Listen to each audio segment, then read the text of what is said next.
السلام علیکم ناظرین، آپ سبھی کا استقبال کرتے ہیں تازہ ٹی وی کی خاص پیشکش ماہ رمضان میں. اور ماہ رمضان میں اس سال آپ کے لیے ہم لے کر آئے ہیں قصہ قرآن، جسے پیش کر رہے ہیں ڈاکٹر صبا اسماعیل، جو کہ ڈائریکٹر ہیں جبرائیل انٹرنیشنل اسکول کے. سر، آپ کو بہت بہت ویلکم ہے، بہت بہت آپ کا استقبال کرتے ہیں.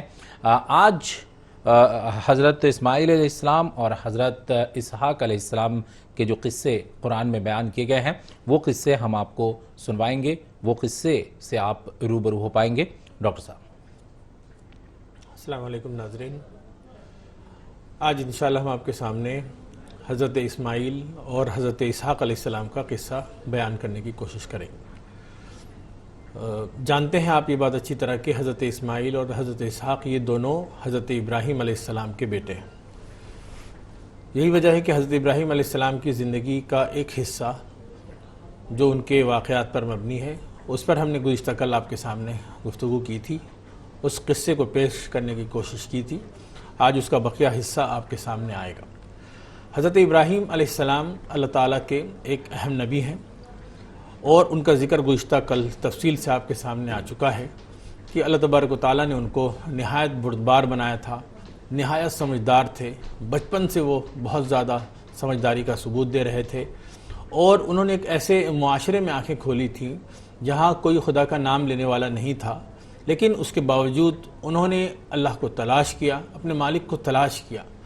اور ان کی زندگی میں یہ پیغام ہم کو ملا کہ یہ ہر انسان کا حق بنتا ہے کہ اللہ تعالیٰ نے اس کو جو عقل دیا ہے اس کا استعمال کرے، جو دل دیا ہے اس کا استعمال کرے، اور اپنے وجود پر غور و فکر کرے، اپنے آس پاس پر غور و فکر کرے، کائنات پر غور و فکر کرے، اور اپنے خدا تک پہنچنے کی کوشش کرے. یہ کام ہم حضرت ابراہیم کی زندگی میں دیکھتے ہیں کہ انہوں نے اپنے رب کو تلاش کیا، اور ان کے رب نے ان کی پھر رہنمائی کی، ان کو سیدھا رستہ دکھایا، اور وہ پھر اللہ کے ایسے چہیتے بندے بنے کہ اللہ تبارک و تعالیٰ نے ان کو اپنا دوست ڈکلیئر کیا. واتخذ اللہ ابراہیم خلیلا، اللہ تعالیٰ نے ابراہیم کو اپنا دوست بنایا. معزز ناظرین، ہم نے گزشتہ کل چند ایسے واقعات بھی دیکھے جو حضرت ابراہیم علیہ السلام کی زندگی میں نہایت اہمیت رکھتے تھے. قرآن پاک میں اللہ نے اس کا ذکر کیا. ایک وہ واقعہ جب انہوں نے چاند پر اور تاروں پر اور سورج پر غور و فکر کیا، اور کائنات کی ساری چیزوں پر انہوں نے توجہ دی اور اپنے مالک کی طرف پہنچنے کی کوشش کی. وہ واقعہ بھی ہم نے سنا جب حضرت ابراہیم علیہ السلام نے اللہ تعالیٰ سے کہا کہ آپ ہم کو بتائیے کہ آپ مردوں کو کیسے زندہ کریں گے. تو اللہ تعالیٰ نے ان کو مثال دے کر سمجھایا. 4 پرندوں والی کا جو کہانی ہے، جو واقعہ ہے، جو قصہ ہے، سچی بات ہے، وہ اللہ تعالیٰ نے بیان کی. وہ آپ کے سامنے گزشتہ کل وہ بات آ چکی ہے. اسی طرح اس بادشاہ کے ساتھ جو بحث ہوئی ابراہیم علیہ السلام کی، جو اپنے وقت کا بڑا ظالم اور جابر بادشاہ تھا، تو اس کے ساتھ جو مباحثہ ہوا وہ بات بھی آپ کے سامنے آ چکی ہے. پھر حضرت ابراہیم علیہ السلام کو آگ میں ڈالا گیا، اور اللہ تعالیٰ نے وہاں ان کی حفاظت فرمائی، آگ کو ٹھنڈا کیا. یہ ساری باتیں آپ کے سامنے آ چکی ہیں. اور پھر حضرت ابراہیم علیہ السلام نے اپنا گھر بار چھوڑا اور ہجرت کر کے آگے بڑھ گئے. روایتوں میں بہت تفصیلات آتی ہیں کہ ابراہیم علیہ السلام مختلف جگہوں سے ہوتے ہوئے، فلسطین سے اور مصر سے ہوتے ہوئے مکہ پہنچے. قرآن پاک میں صرف مکے کا ذکر ہے کہ وہ انہوں نے وہاں ہجرت کی اور وہاں پہنچے. اسی واقعے کو قرآن نے تفصیل کے ساتھ بیان کیا ہے. اور وہاں پہنچنے کے بعد یہ بات بھی آپ کے سامنے آ چکی ہے کہ اللہ تبارک و تعالیٰ سے انہوں نے دعا کی تھی. ان کی زندگی میں وہ دعا بہت اہم تھی کہ انہوں نے اللہ تعالیٰ سے اولاد مانگی. ان کو اولاد بہت زیادہ عمر کے بعد ملی. یہ پڑھ چکے ہیں. اللہ تعالیٰ کا انہوں نے شکر ادا کیا تھا کہ اس خدا کا شکر ہے جس نے ہم کو اسماعیل اور اسحاق جیسا بچہ دیا، اور وہ بھی ایسی عمر میں دیا جب عام طور پر انسان کے ہاں اولاد نہیں ہوتی ہے. تو ان کے 2 اولاد، 2 بچے جو ہیں، حضرت اسماعیل اور حضرت اسحاق، یہ دونوں اللہ کے نبی بھی ہوئے. اللہ نے ان کو خوب نوازا اور بہت برکت رکھی اللہ تعالیٰ نے ان کی نسلوں میں. ان کا ذکر آج ہم سن رہے ہیں. حضرت اسماعیل کے حوالے سے یہ بات یاد رہنی چاہیے کہ اللہ تبارک و تعالیٰ نے قرآن پاک میں ارشاد فرمایا، وَاذْكُرْ فِي الْكِتَابِ اسماعیل، اسماعیل کا ذکر کرو، اِنَّهُ كَانَ صَادِقَ الْوَعْدِ وَكَانَ رَسُولًا نَبِيًّا. وہ بالکل اپنے وعدے کے بہت پکے تھے، اور ایک ایسے رسول تھے، ایک ایسے نبی تھے اللہ تعالیٰ کے، جو اللہ کا پیغام اللہ کے بندوں تک پہنچا رہے تھے. قرآن پاک میں جگہ جگہ ان کا ذکر آیا ہے. اللہ تبارک و تعالیٰ نے ان کے بارے میں کہا کہ وہ وعدے کے پکے تھے. یہ جو نبیوں کی خصوصیات بیان کی جاتی ہیں یہ اس لیے بیان کی گئی ہیں کہ یہ ایسی کوالٹیز ہیں کہ اللہ تعالیٰ کو بہت پسند ہیں، ایسی صفات ہیں جو اللہ تعالیٰ چاہتا ہے کہ اللہ کے نیک بندوں کے اندر ہوں۔ تو کوئی بھی اگر اللہ کا اچھا بندہ بننا چاہتا ہے تو وہ ان صفتوں کو اپنے اندر پیدا کرنے کی کوشش کرے اور اسماعیل کی طرح وعدے کا سچا بنے۔ تو معزز ناظرین، اللہ تبارک و تعالیٰ نے قرآن پاک میں اور بھی جگہوں پہ ان کا ذکر کیا۔ ایک صفت اس طرح بیان کی، وہ اسماعیل و ادریس و ذوالکفل کل من الصابرین، کہ اسماعیل، ادریس اور ذوالکفل پر ہم نے فضل کیا، یہ سب صبر کرنے والے تھے۔ صبر بہت بڑی خصوصیت ہے انسان کی زندگی میں، اکثر نبیوں کی زندگی میں ہم دیکھتے ہیں کہ وہ بڑے صبر کرنے والے تھے۔ عام طور پر انسان صبر نہیں کر پاتا، اور صبر نہ کرنے کی وجہ سے، جلد بازی کی وجہ سے بڑے بڑے نقصان اٹھاتا ہے۔ تو صبر ضرور کرنا چاہیے۔ اللہ تبارک و تعالیٰ نے قرآن پاک میں فرمایا ہے ان اللہ مع الصابرین، کہ بے شک اللہ ان لوگوں کے ساتھ ہوتا ہے جو صبر کرتے ہیں۔ اور صبر کا مطلب ہوتا ہے برداشت کرنا اور کھڑے رہنا، میدان چھوڑ کے نہ بھاگنا، جو کام کر رہے ہیں اس کو کرتے رہنا اور اچھی امید لگانا۔ اللہ تعالیٰ نے ایک اور صفت ان کے بیان کی اور کہا وَاذْكُرْ إِسْمَاعِيلَ وَالْيَسَعَ وَذَا اسماعیل، یسعیا اور ذوالکفل کو یاد کرو۔ یہ سب ہمارے نیک بندے تھے، خیر بہت کرتے تھے، بھلائی کرتے تھے اور بھلائی کے ساتھ رہتے تھے۔ معزز ناظرین، ہم دیکھتے ہیں کہ ابراہیم علیہ السلام نے مکے کا سفر کیا اور مکہ پہنچے، اور مکہ کی جو حالت تھی جہاں انہوں نے اپنے بچوں کو ٹھہرایا، وہ اللہ تعالیٰ نے اس کے بارے میں انہوں نے خود دعا کی اللہ سے اور کہا ربنا انی اسکنت من ذریتی بواد غیر ذی زرع عند بیتک المحرم، کہ اے ہمارے رب، ہم اپنی اولاد کو تیرے محترم گھر کے پاس رکھ رہے ہیں، ایک ایسی وادی ہے جہاں کچھ نہیں ہے، اب تو ہی ان کا خیال رکھنے والا ہے۔ اللہ تعالیٰ نے ان کو حکم دیا تھا کہ وہ مکے کو آباد کریں اور وہاں پر ان کو پھر خانہ کعبہ کی تعمیر کرنی تھی۔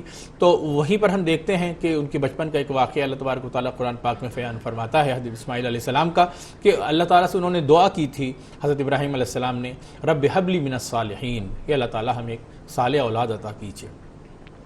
اللہ تبارک و تعالیٰ فرماتا ہے فبشرناہ بغلام حلیم، تو ہم نے ان کو خوشخبری دی ایک سمجھدار بچے کی، حلیم بردبار بچے کی۔ تو یہ بچے حضرت اسماعیل علیہ السلام ہیں، ان کا قصہ اللہ نے قرآن پاک میں بیان فرمایا۔ اللہ فرماتا ہے فلما بلغ معہ السعی، یہ بچہ جب بڑا ہوا تو اللہ تبارک و تعالیٰ کہتے ہیں کہ اس کے بعد یہ ہوا کہ حضرت ابراہیم علیہ السلام کو اللہ نے خواب دکھایا اور کہا یا بنیہ، پھر انہوں نے اپنے بچے سے کہا اے میرے بیٹے، میں خواب میں دیکھتا ہوں کہ میں تم کو ذبح کر رہا ہوں، تو غور کرو تمہاری کیا رائے ہے؟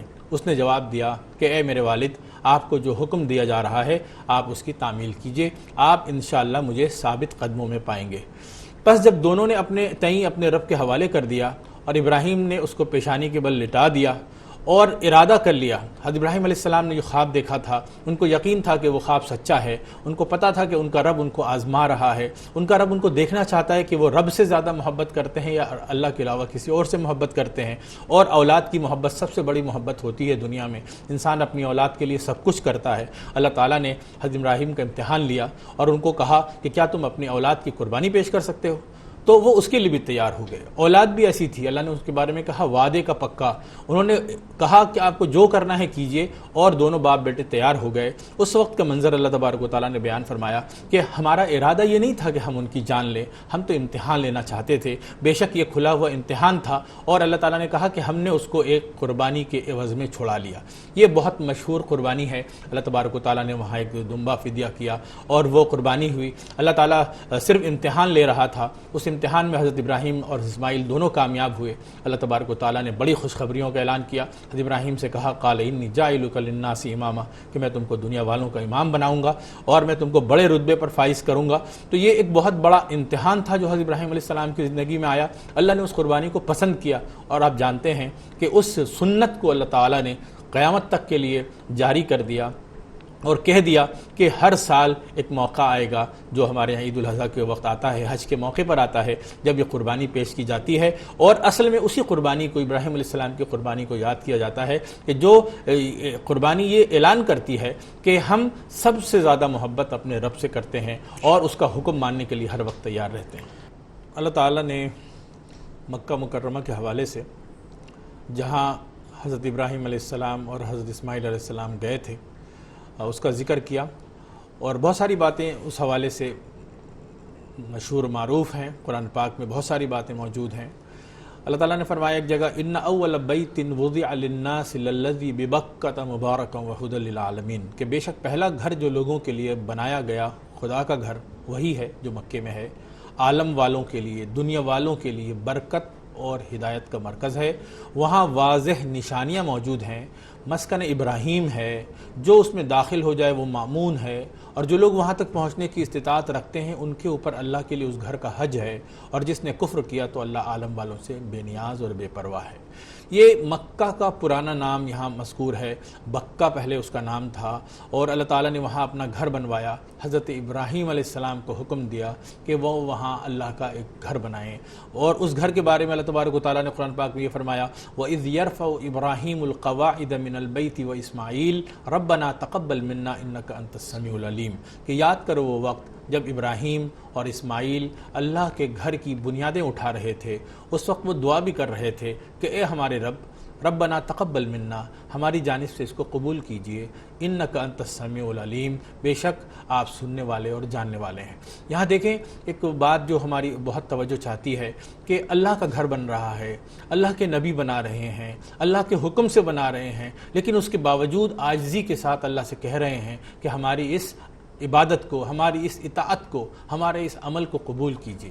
تو یہ شریف لوگوں کا، نیک لوگوں کا طریقہ ہے کہ وہ جب کام کرتے ہیں، کوئی عبادت کرتے ہیں تو اس پہ گھمنڈ نہیں کرتے کہ ہم نے بڑی نمازیں پڑھ لی ہیں، ہم نے بڑے روزے رکھ لیے ہیں، ہم نے بڑی عبادتیں کر لی ہیں۔ وہ اپنی عبادت کو خدا کے حضور نذرانے کے طور پر پیش کرتے ہیں اور اللہ سے ریکویسٹ کرتے ہیں کہ اللہ تعالی ہماری اس ٹوٹی پھوٹی عبادت کو، ہماری اس ٹوٹی پھوٹی اطاعت کو قبول کیجیے۔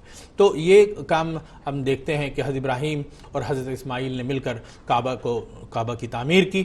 پھر اللہ تبارک و تعالیٰ نے اس کے بارے میں فرمایا کہ وَإِذْ جَعَلْنَا الْبَيْتَ مَثَابَةً لِلنَّاسِ وَأَمْنًا وَاتَّخِذُوا مِن مَّقَامِ إِبْرَاهِيمَ مُصَلًّى وَعَهِدْنَا إِلَى إِبْرَاهِيمَ وَإِسْمَاعِيلَ أَن طَهِّرَ بَيْتِيَ لِلطَّائِفِينَ وَالْعَاكِفِينَ وَالرُّكَّعِ السُّجُودِ۔ اللہ نے فرمایا کہ یاد کرو جب ہم نے بیت اللہ کو لوگوں کے لیے مرکز اور امن کی جگہ بنایا اور حکم دیا کہ مسکن ابراہیم میں نماز کی جگہ بناؤ، اور ابراہیم اور اسماعیل کو ذمہ داری دی ہم نے کہ میرے گھر کو طواف کرنے والوں کے لیے، اعتکاف کرنے والوں کے لیے اور رکوع سجدہ کرنے والوں کے لیے پاک صاف رکھو۔ تو معزز ناظرین، ہم دیکھتے ہیں کہ اعتکاف اور طواف کا حکم وہاں اللہ تعالیٰ نے دیا، اور اس گھر کا طواف اللہ تعالیٰ نے طواف کا حکم دیا اپنے بندوں کو کہ جو نیک بندے ہیں، اور ہم جانتے ہیں کہ اللہ کے گھر ہم جاتے ہیں، لوگ پہنچتے ہیں، عمرے کی نیت سے جاتے ہیں اور حج کے موقع پہ جاتے ہیں اور اللہ کے گھر کا طواف لگاتے ہیں، اور خدا کے آگے چکر لگا کے یہ اعلان کرتے ہیں کہ ہماری زندگی جو ہے وہ خدا کی بندگی میں اسی طرح گزرے گی۔ اللہ تبارک و تعالیٰ نے اس مقام میں جو جگہ تھی وہاں کی، اللہ تعالیٰ نے اس کے اندر بڑی برکت رکھی۔ ابراہیم علیہ السلام نے دعا کی اس شہر کے لیے، وَإِذْ قَالَ إِبْرَاهِيمُ رَبِّ اجْعَلْ هَٰذَا بَلَدًا آمِنًا وَارْزُقْ أَهْلَهُ مِنَ الثَّمَرَاتِ مَنْ آمَنَ مِنْهُمْ بِاللَّهِ وَالْيَوْمِ الْآخِرِ قَالَ وَمَنْ كَفَرَ فَأُمَتِّعُهُ قَلِيلًا۔ انہوں نے اللہ سے دعا کی کہ اے رب اس سرزمین کو امن کی سرزمین بنا، اور اس کے باشندوں کو جو ان میں سے اللہ اور روز آخرت پر ایمان لائیں پھلوں کی روزی عطا فرما۔ تو اللہ تبارک و تعالیٰ نے اس کے اندر بہت برکت رکھی۔ پھر اللہ تعالیٰ نے حکم دیا ابراہیم علیہ السلام کو کہ وہ حج کا اعلان کریں۔ حج ایک اہم عبادت ہم سب جانتے ہیں، یہ اسی وقت سے شروع ہوئی ہے۔ حضرت ابراہیم علیہ السلام نے جب کعبہ کی تعمیر کی تو اللہ تعالیٰ نے ان سے کہا کہ اب یہاں پر لوگوں کو حج کے لیے بلاؤ۔ وَإِذْ بَوَّأْنَا لِإِبْرَاهِيمَ مَكَانَ الْبَيْتِ أَلَّا تُشْرِكْ بِي شَيْئًا وَطَهِّرْ بَيْتِيَ لِلطَّائِفِينَ وَالْقَائِمِينَ وَالرُّكَّعِ السُّجُودِ وَأَذِّنْ فِي النَّاسِ بِالْحَجِّ۔ اللہ تعالیٰ نے کہا کہ لوگوں کو کہو کہ وہ حج کرنے کے لیے ہمارے گھر پہ آئیں، چاہے پیدل ہو، پیادہ پا آئیں، پیدل چل کر آئیں، قریب رہتے ہوں، کوئی سواری نہ ہو تو پیدل بھی آئیں، معمولی سواریاں ہوں اس میں بھی چڑھ کر آئیں، مگر خدا کے گھر ضرور آئیں۔ یہ حکم دیا گیا ہے اللہ کے بندوں کو کہ وہ ایک بار ضرور مکے کا دور کریں، اور اگر ان کو استطاعت ہے تو وہاں پہنچیں، کیونکہ اللہ نے اس کے اندر بہت برکتیں رکھی ہیں۔ اور اسی موقع پہ قربانی کا بھی حکم ہے، قربانی کے تعلق سے بھی احکامات اللہ تبارک و تعالیٰ نے دیے ہیں۔ وَالْبُدْنَ جَعَلْنَاهَا لَكُم مِّن شَعَائِرِ اللَّهِ لَكُم فِيهَا خَيْرٌ، کہ اللہ کے نام پہ جو قربانی تم کرتے ہو اللہ کی نشانی ہے، اس میں تم اللہ کا نام لیتے ہو۔ اور اس کے حوالے سے اللہ نے یہ بھی فرمایا اسی موقع پہ لَن يَنَالَ اللَّهَ لُحُومُهَا وَلَا دِمَاؤُهَا وَلَكِن يَنَالُهُ التَّقْوَىٰ مِنكُمْ كَذَٰلِكَ سَخَّرَهَا لَكُمْ لِتُكَبِّرُوا اللَّهَ عَلَىٰ مَا هَدَاكُمْ وَبَشِّرِ الْمُحْسِنِينَ۔ اللہ نے فرمایا کہ تم جو قربانی کا جانور پیش کرتے ہو اللہ کے لیے، اس میں اللہ کے پاس کوئی چیز نہیں پہنچتی، صرف تمہارا تقویٰ پہنچتا ہے، اور عبادتوں میں یہی اصل ہے کہ انسان کس نیت سے عبادت کر رہا ہے، کس دل سے عبادت کر رہا ہے، کتنے خلوص سے عبادت کر رہا ہے۔ ایک انسان نماز پڑھتا ہے، روزہ رکھتا ہے اور عبادتیں کرتا ہے، اللہ کے آگے جھکتا ہے، اس سے فریاد کرتا ہے، دعا کرتا ہے، اگر وہ دل سے اس کام کو کرتا ہے تو اس کا ایک الگ رنگ ہوتا ہے۔ یہی وہ تقویٰ ہے جو مطلوب ہے۔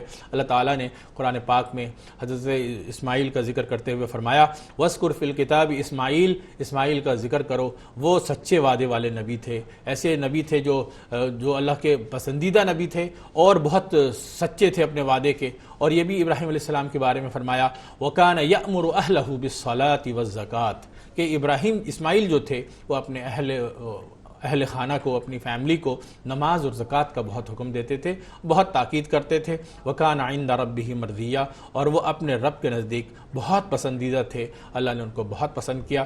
اسماعیل علیہ السلام کے بارے میں جگہ اللہ نے فرمایا وَإِسْمَاعِيلَ وَالْيَسَعَ وَيُونُسَ وَلُوطًا وَكُلًّا فَضَّلْنَا عَلَى الْعَالَمِينَ کہ اسماعیل اور یسع اور یونس اور لوط یہ وہ نبی ہیں، اللہ نے فرمایا کُلًّا فَضَّلْنَا عَلَى الْعَالَمِينَ جن کو ہم نے دنیا والوں پر فضیلت دی۔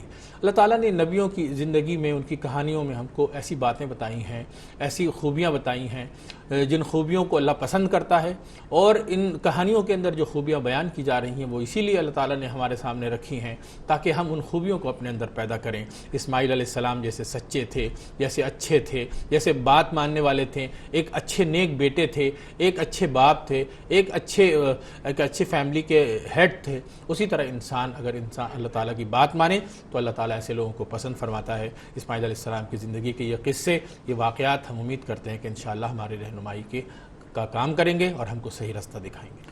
حضرت اسماعیل علیہ السلام کا قصہ سن رہے تھے، اور اب اس حصے میں ہم حضرت اسحاق علیہ السلام کے بارے میں جاننے کی کوشش کریں گے، اور ہماری کوشش ہے کہ جو کچھ قرآن میں آیا ہے ہم اس کو آپ کے سامنے پیش کریں، قصہ قرآن کی باتیں۔ تو یہ بات ذہن میں رکھیں کہ اللہ تبارک و تعالیٰ نے حضرت اسحاق علیہ السلام کے بارے میں واضح لفظوں میں فرمایا، بہت جگہوں پہ ان کا نام آیا، اللہ تبارک و تعالیٰ نے ان کا نام لیا۔ حضرت ابراہیم علیہ السلام کی معزز اولاد ہیں، ان کے لڑکے ہیں اور اللہ کے نبی ہیں۔ ان کے بہت سازا واقعات قرآن پہ نہیں ہیں، لیکن خاص طور پر وہ واقعہ جب ان کی پیدائش کا وقت تھا اللہ تبارک و تعالیٰ نے اس کا ذکر کیا۔ ایک واقعہ کئی جگہوں پہ مختلف طریقوں سے قرآن پاک میں آیا ہے کہ کچھ فرشتے تھے جو حضرت ابراہیم علیہ السلام کے گھر آئے اور آ کر ان سے ملاقات کی، انسان کے لباس میں، انسان کی شکل میں۔ تو وہ واقعہ اللہ نے قرآن پاک میں بیان فرمایا وَلَقَدْ جَاءَتْ رُسُلُنَا إِبْرَاهِيمَ بِالْبُشْرَى قَالُوا سَلَامًا کہ ہمارے رسول، ہمارے میسنجرز ابراہیم کے پاس خوشخبری کا پیغام لے کر آئے۔ قالوا سلاما ان لوگوں نے آ کے کہا سلام، قال سلام انہوں نے بھی کہا سلام، فما لبث ان جاء بعجل حنیذ اور ان سے کہا سلام کلام کے بعد انہوں نے ان کو کہا کہ آپ تھوڑی دیر بیٹھیے، اور پھر وہ گھر کے اندر گئے اور جا کر انہوں نے گھر میں دیکھا تو کھانے کا کوئی سامان اپنے مہمانوں کے لیے، تو انہوں نے باقاعدہ ان کے پاس ایک چھوٹا سا جانور تھا اس کو ذبح کر دیا اور اس کا گوشت تیار کیا۔ کافی وقت لگا ہوگا، لیکن حضرت ابراہیم علیہ السلام کے بارے میں یہ بات بہت مشہور ہے کہ وہ بہت ہی زیادہ فیاض، سخی، دیالو، دیاوان تھے اور کسی کو بھوکا نہیں دیکھ سکتے تھے اور بہت بڑے مہمان نواز تھے۔ ان کا دسترخوان بہت مشہور ہے، وہ کسی کو اچھی طرح پیٹ بھر کر کھلائے بغیر چھوڑتے نہیں تھے۔ تو جب مہمان ان کے گھر پہ آئے تو وہ فوراً ان کو بٹھا کر ان سے انہوں نے بات بھی نہیں کی، بس ہلکا سا سلام کلام کر کے وہ گھر کے اندر چلے گئے اور جا کر انہوں نے ان کے لیے پوری تیاری کی، کھانا پینا تیار کیا اور وہ سارا کھانا لے کر پھر ان کے سامنے حاضر ہوئے اور ان سے کہا کہ پہلے آپ کھانا کھائیے پھر اس کے بعد بات کریں۔ اور یہ دستور بھی ہے کہ مہمان آتے ہیں تو ان کی خاطر مدارات کی جاتی ہے اور پھر اس کے بعد انسان تفصیلی گفتگو کرتا ہے۔ تو جب انہوں نے دیکھا کہ وہ جو مہمان ہیں وہ بیٹھے ہوئے ہیں لیکن کھا نہیں رہے، فلما رأى أيديهم لا تصل إليه کہ وہ ہاتھ بڑھا ہی نہیں رہے کھانے کی طرف، تو ان کو دل میں خطرہ محسوس ہوا کہ کہیں ایسا تو نہیں کہ یہ ہمارے دشمن ہیں اور ہمارے گھر کا کھانا نہیں کھانا چاہتے، ہمارا پانی نہیں پینا چاہتے۔ تو انہوں نے دل میں ڈر محسوس کیا، وأوجس منهم خیفہ۔ تو ان لوگوں نے کہا قالوا لا تخف، آپ ڈریے مت، کیونکہ ہم انسان نہیں ہیں، ہم فرشتے ہیں، ہم نے انسان کی شکل اختیار کی ہے لیکن ہم انسان کی طرح نہیں ہو سکتے، کھانا پینا انسانی کام ہے، ہم کھاتے پیتے نہیں ہیں اس لیے ہم اس کو کھا نہیں سکتے۔ پھر اس وقت انہوں نے ان کو ایک بچے کی خوشخبری سنائی۔ ایک دوسری جگہ اللہ تبارک و تعالیٰ نے فرمایا کہ انہوں نے ان سے کہا کہ وَبَشَّرُوهُ بِغُلَامٍ علیم، کہ اللہ تبارک و تعالیٰ کی طرف سے جو بشارت لے کر آئے تھے وہ بشارت ان کو دی اور ایک بچے کی خوشخبری سنائی۔ تو یہ قرآن پاک میں اللہ فرماتا ہے کہ وَامْرَأَتُهُ قَائِمَةٌ، ان کی جو بیوی تھیں وہ کنارے کھڑی تھیں، جب انہوں نے اس کو سنا فضحکت، تو وہ زور سے ہنس پڑیں کہ ایسا کیسے ہو سکتا ہے کہ بچہ ہوگا، ہم تو بہت بوڑھے ہو گئے۔ حضرت اسماعیل علیہ السلام بھی جب پیدا ہوئے تو وہ بھی کافی عمر ہو چکی تھی، اللہ تعالیٰ نے ان کی دعا سن لی تھی، اور پھر اس کے بعد جب اللہ تعالیٰ نے کے سامنے حضرت ابراہیم نے قربانی پیش کی تو وہاں اللہ نے ان کو خوشخبری دی کہ ہم تم کو ایک اور بچہ دیں گے، اسی بچے کی یہ خوشخبری سنا رہے تھے۔ تو یہ بہت مسکرائیں اور کہیں اس عمر میں ہمارے بچہ ہوگا۔ تو ان فرشتوں نے ان کے سامنے کہا کہ تم کو یقین رکھنا چاہیے، قالوا کذالک قال ربک، ایسا ہی تمہارے رب نے کہا ہے اور ایسا ہی ہونے والا ہے۔ تو اس وقت قرآن پاک میں بلکہ انہوں نے یہ بھی کہا قالت یا ویلتا آلد، اس وقت ہمارے بچہ ہوگا، میرے شوہر بوڑھے ہو گئے ہیں اور میں بھی بوڑھی ہو گئی ہوں۔ تو انہوں نے کہا تعجبین من امر اللہ، تم کو اللہ کے معاملے میں تعجب ہو رہا ہے، رحمت اللہ وبرکاتہ علیکم، اللہ نے اپنی رحمت اور برکتیں تمہارے لیے بھیجی ہیں اور یہ اللہ کی طرف سے ایک عظیم تحفہ ہے۔ فبشرناہ باسحاق، تو انہوں نے ان کو اسحاق کی خوشخبری سنائی۔ یہ واقعہ ہے جب حضرت اسحاق علیہ السلام کی پیدائش ہوئی، اللہ تعالیٰ نے ان کی اولاد میں بہت برکت رکھی۔ قرآن پاک میں اللہ فرماتا ہے وَبَارَكْنَا عَلَيْهِ وَعَلَى إِسْحَاقَ وَمِن ذُرِّيَّتِهِمَا مُحْسِنٌ وَظَالِمٌ لِنَفْسِهِ مُبِينٌ، کہ حضرت اسحاق جو ہیں یہ اللہ کے نبی ہیں اور اللہ نے ان کے خاندان میں برکت رکھی اور ان کی نسل میں دونوں طرح کے لوگ ہوئے، اچھے بھی ہوئے اور برے بھی ہوئے، نیک راستے پہ چلنے والے بھی ہوئے اور غلط راستے پر چلنے والے بھی ہوئے۔ تو یہ قصہ ہے ابراہیم علیہ السلام کا، اسماعیل علیہ السلام کا اور ان کی بیوی کا۔ اور روایتوں میں اور بہت ساری تفصیلات آتی ہیں کہ حضرت ابراہیم علیہ السلام کی 3 بیویاں تھیں، حضرت ہاجرہ، حضرت سارہ، ہاجرہ اور قطورہ، لیکن قرآن پاک میں ان کا کوئی نام ذکر نہیں آیا، نہ ان کی تعداد اس سے معلوم ہوتی ہے۔ لیکن بہرحال یہ طے ہے کہ اللہ تبارک و تعالیٰ نے بہت خاص معاملہ کیا اور حضرت ابراہیم علیہ السلام کے ساتھ ان کی بیوی کا، حضرت اسماعیل اور اسحاق کی والدہ کا بھی اللہ تعالیٰ نے قرآن پاک میں ذکر کیا۔ آئندہ کل انشاءاللہ ہم سنیں گے حضرت لوط علیہ السلام کا قصہ۔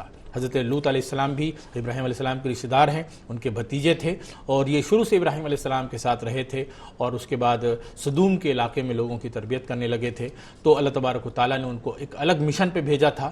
ان کا کیا مشن تھا؟ ان کی قوم ایک بہت بڑی بیماری میں مبتلا ہوئی، بہت برائی اس نے کی، وہ کیا برائی تھی اور پھر اس کی کیا سزا اللہ تعالیٰ کی طرف سے ہوئی اور کیا پیغام ملتا ہے ان کی زندگی میں، انشاءاللہ اس کو ہم آئندہ کل سننے کی اور سمجھنے کی کوشش کریں گے۔